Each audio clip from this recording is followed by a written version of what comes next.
Voltamos com o canal aqui, gostoso é bom. Agora vamos comer aquele pedaço, um pedaço daquela torta. Vamos ver, dar uma olhada. Como vocês podem ver, a gente já partiu ela. Então, o que a gente vai fazer? A gente vai comer.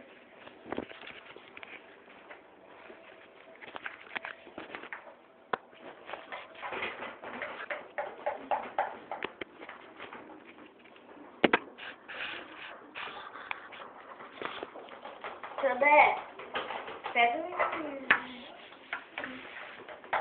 garfo pra mim. O quê? É rápido.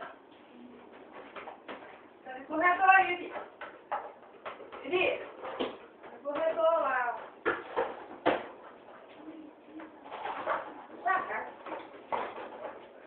Então, a gente vai comer. Vamos ver.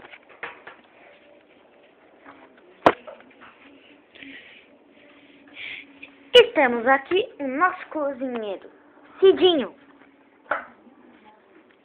Dá um oi. Ele é bom. Mas agora vamos ver.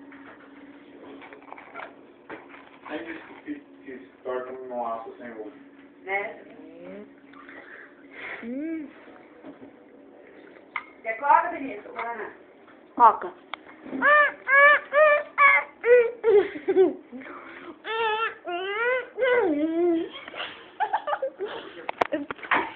E a gente só faz pipoca. A carne seca. Até por causa do sal, né? Mas tá bom, hein? Dá vontade de dançar o lepo-lepo. Eu vou dançar a farinha. A gente cobrou, eu sabia a cobração pra ele. Muito bom. Vamos terminar de comer. Ai, ai. Foi tão bom. Ó.